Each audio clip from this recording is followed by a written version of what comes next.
Como dizia a irmã Cátia, estamos alegres e às vezes precisamos de contrariar. Então vou contrariar, porque eu hoje vou falar sobre o choro. Não é? Jesus fazia isso muitas vezes, chocava as pessoas com frases que não estavam à espera. Exemplo disso são as bem-aventuranças, quando o Senhor Jesus diz aquilo que o mundo não gosta de ouvir. São bem-aventurados, ou felizes, a palavra bem-aventurados quer dizer felizes, felizes os pobres, felizes os que têm fome, felizes os que choram. Ou seja, era como se Jesus estivesse a dizer felizes os infelizes, felizes os que lamentam, os que estão em pranto. E é sobre isso que hoje nós vamos falar, em Lucas capítulo 6, versículo 21. Quando o Senhor Jesus, na segunda parte deste versículo, uma vez que no último domingo falámos sobre felizes os que têm fome, os famintos, porque eles serão saciados, serão fartos. Hoje falaremos sobre bem-aventurados, vós que agora chorais, porque haveis de rir. Ou como dizem algumas versões também, bem-aventurados os que choram, porque serão consolados. Serão consolados. Quando olhamos para este versículo e vemos aquilo que Jesus está a dizer, isto parece uma contradição, aliás, como nas outras, parece um paradoxo, porque, e é mesmo, porque normalmente associar esta ideia de felicidade ao choro parece patético, não é? Parece quase que ridículo, porque normalmente nós queremos é rir, queremos estar satisfeitos, pretendemos que o culto seja alegre, não é? Que estejamos animados. Mas Jesus diz, felizes os que choram. Eu acho que todos nós queremos evitar chorar. Ninguém gosta de chorar, de prantear. Porque o choro é associado à dor. O choro é associado ao luto, ao sofrimento. E Jesus está a falar-nos do seu reino. E no seu reino, muitas coisas são ao contrário. Chorar, nós choramos por várias razões, não é? Nós choramos porque perdemos um ente querido, nós choramos porque tivemos qualquer perda, perdemos o emprego ou perdemos alguma coisa que amávamos muito, que gostávamos muito, que precisávamos muito.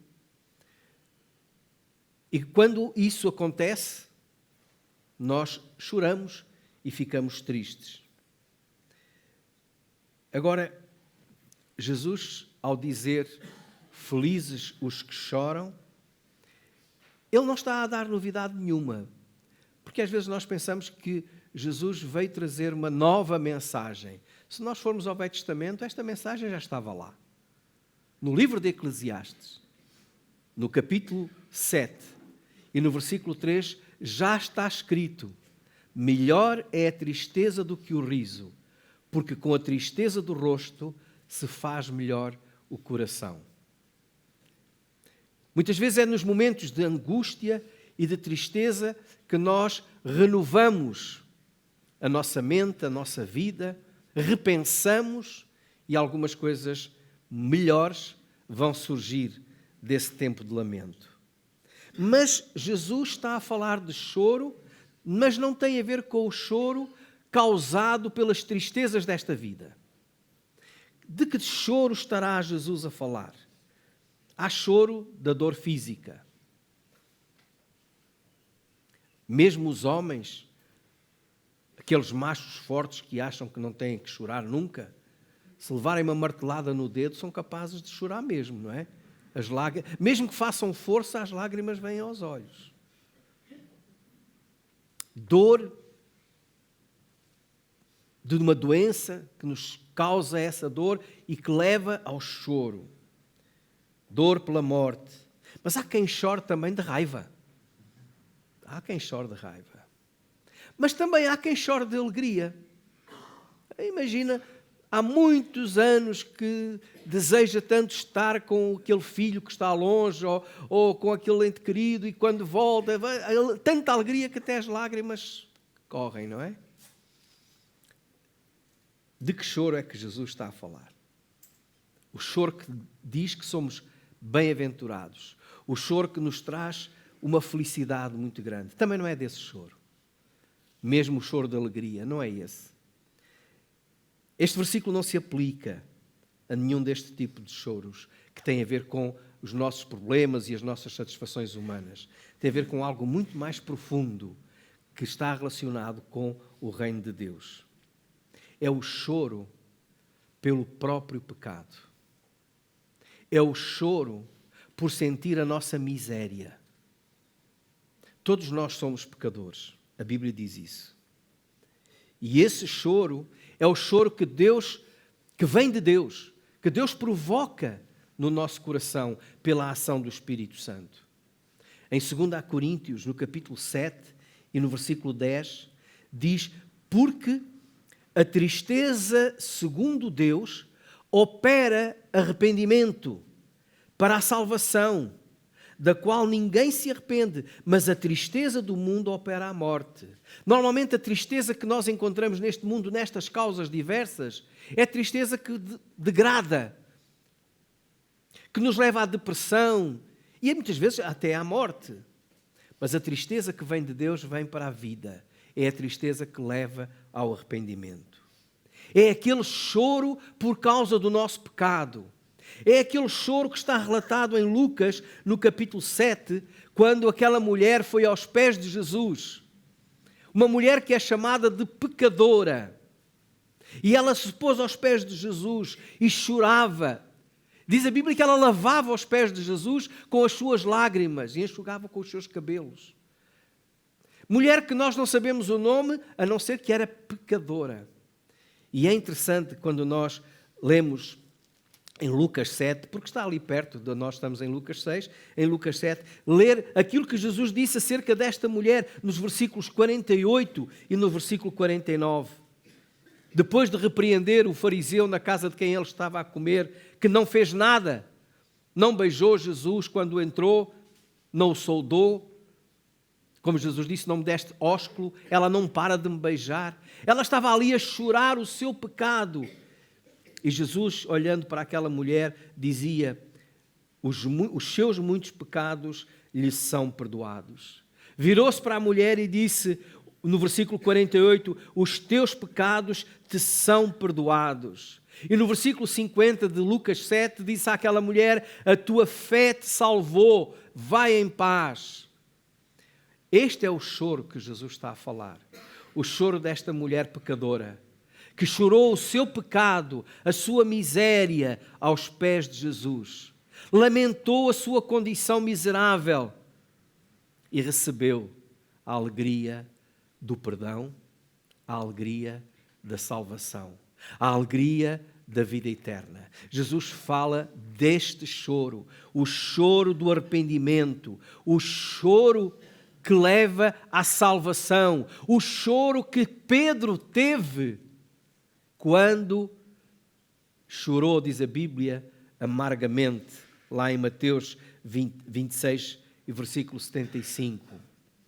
Ainda ontem lembrámos isso na peça do teatro, não é? Quando Pedro, depois de ter traído Jesus, o que é que ele faz? Chora amargamente. Chorou porquê? Chorou porque reconheceu quão miserável ele era, quão pecador ele era, quão traidor de Jesus ele era. Chorou o seu pecado. Este é o choro do arrependimento.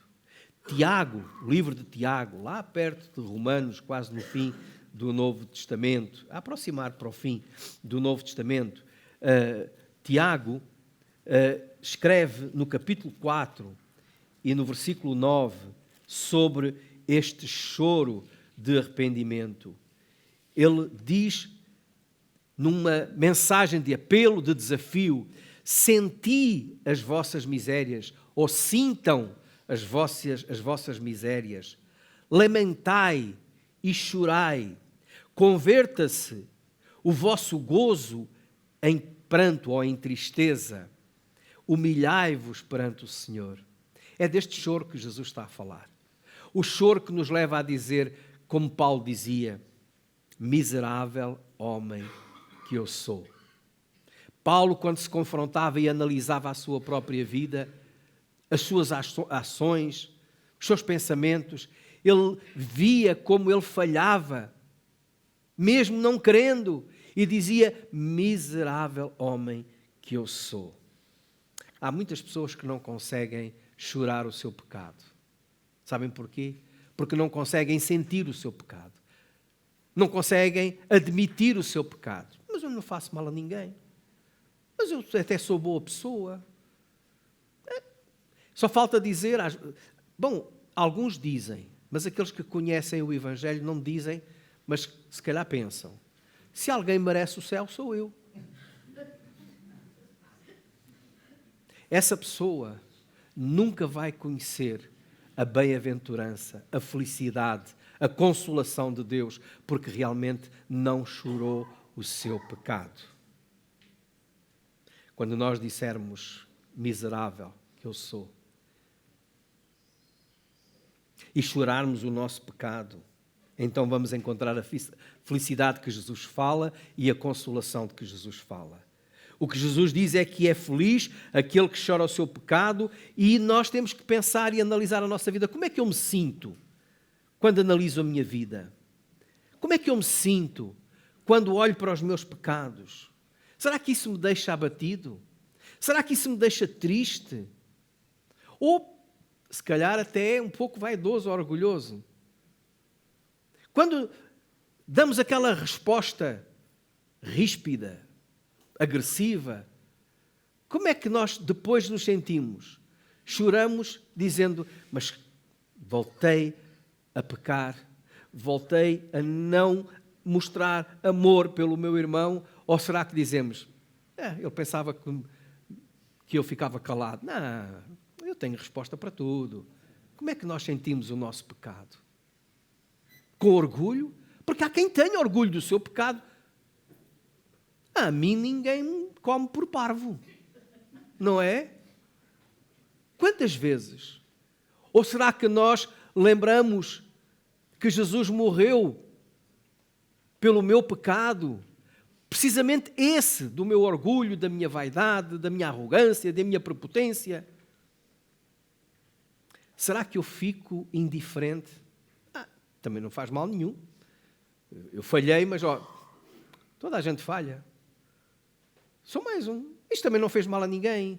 Como é que eu sinto o meu pecado? Quando eu chego a analisar, se é que fazemos isso, olhar para o nosso coração, porque hoje celebramos a ceia e acabamos de ler: examine-se o homem a si mesmo. Quando me examino, como é que eu me sinto? Será que eu choro o meu pecado e digo: que miserável, como eu falhei? Eu fui arrogante. Eu não mostrei amor. Eu disse aquela palavra que não deveria ter dito. Eu pensei aquilo do meu irmão que não deveria ter pensado. Será que isso me faz chorar? Faz sentir triste? Sentimos realmente miseráveis? Ou não sentimos nada? Quando mentes, mesmo aquela mentira que temos a mania de dizer, que é piedosa, que não faz mal a ninguém, como é que ficamos? Olha, consegui safar-me desta. Ou isso nos causa tristeza e dizemos: Senhor, Pai, como eu voltei a fazer este pecado. Quando tratamos mal ou falamos mal, quando não conseguimos viver uma vida santa, consagrada, os que choram o seu pecado, a Bíblia diz, serão consolados. Serão consolados. Qual é a consolação? Nós sabemos, já vimos. A consolação é a alegria da salvação, é a certeza da vida eterna. Quando nós estamos em pecado, nós não temos essa alegria. Davi dizia no Salmo 51, quando confessava o seu pecado, quando chorava o seu pecado, ele dizia: torna a dar-me a alegria da tua salvação. Essa é a alegria trazida pelo Espírito Santo. O Espírito Santo, chamado também de Consolador. É o Consolador. O Espírito Santo é aquele que consola. Jesus prometeu, lá no Evangelho de João: eu rogarei ao Pai, e Ele vos dará outro Consolador para que fique convosco para sempre. E esse Espírito Santo, quando Ele vier, Jesus dizia, convencerá o mundo do pecado, da justiça e do juízo. E quando o Espírito Santo nos convence do pecado, e nós admitimos o pecado, e choramos o pecado, o que é que a Bíblia diz? Quando confessamos Cristo como Senhor e Salvador, somos salvos. Temos a alegria da salvação. E o Espírito Santo habita em nós para nos consolar, para nos guiar, para estar presente na nossa vida. Por isso, aquele que é crente vai manifestar, como diz Paulo em Gálatas 5:22, o fruto do Espírito. E o que é que está lá em Gálatas 5:22? Que o fruto do Espírito é amor, alegria, paz. Então isto é consolação do Espírito, que vem ao coração de todo aquele que chora o seu pecado. E passamos a sentir essa consolação já. Mas também essa consolação será plena quando Jesus voltar. É a alegria do céu. É a felicidade do céu, da glória, que João viu e relatou no livro de Apocalipse, no capítulo 7. No versículo 17 diz: Deus limpará dos seus olhos toda a lágrima. No versículo 4 do capítulo 21 diz: e Deus limpará de seus olhos toda a lágrima, e não haverá mais morte, nem pranto, nem clamor, nem dor. Não haverá mais choro. Bem-aventurados os que choram agora, porque serão consolados. Em oposição, aqueles que não choram agora o seu pecado, onde é que a Bíblia diz que eles vão passar a eternidade? No lugar onde há pranto e ranger de dentes. Pranto e ranger de dentes por toda a eternidade. Bem-aventurados os que choram. E que choram agora os seus pecados, se arrependem agora dos seus pecados, porque eles serão consolados. Mas há um outro choro do pecado que também a Bíblia fala. O crente não chora apenas o seu pecado, chora também, causa-lhe tristeza e choro o pecado dos outros. Às vezes nós achamos, mas o pecado dos outros, isso é deles, não é problema meu. Irmão, nós, se somos filhos de Deus, amamos a Deus, amamos o pecador, o pecado do mundo deve nos entristecer.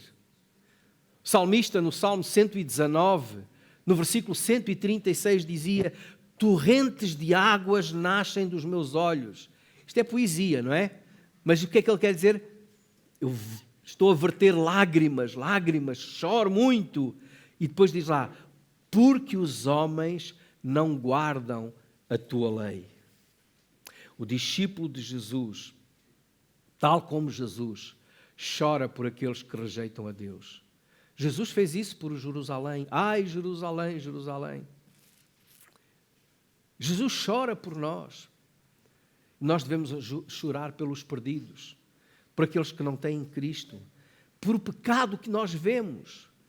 O pecado que traz as guerras, que faz crianças sofrerem, inocentes. O pecado que destrói famílias. O pecado que desconstrói tudo aquilo que a Bíblia nos ensina como sendo o que é correto. esse pecado não nos pode deixar indiferentes. Nós não podemos olhar para aqueles que vivem presos ao pecado da homossexualidade, do adultério, do roubo, da mentira. Isso é problema deles. Não, esse pecado deve-nos fazer sofrer e chorar. Chorar por eles. Chorar porque eles não dão glória a Deus como deveriam dar com as suas vidas.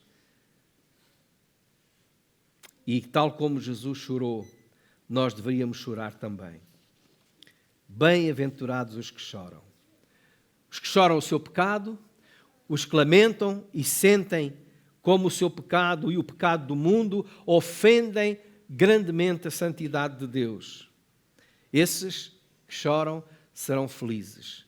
Felizes porque o Senhor dará a consolação, porque o Senhor dará a alegria da salvação, a alegria da presença do seu Espírito, a alegria da eternidade. Termino, irmãos, com esta pergunta. Quando olhas para dentro de ti, quando te examinas, quando olhas para o mundo, como é que tu te sentes? Triste? Sentindo realmente o peso desse pecado? A ofensa que esse pecado é para o nosso Deus? Ou indiferente? Ou até satisfeito? Nós vivemos num mundo, irmãos, onde as pessoas realmente, como já dissemos, não querem chorar. Querem divertir-se. Por isso é que há muitas festas.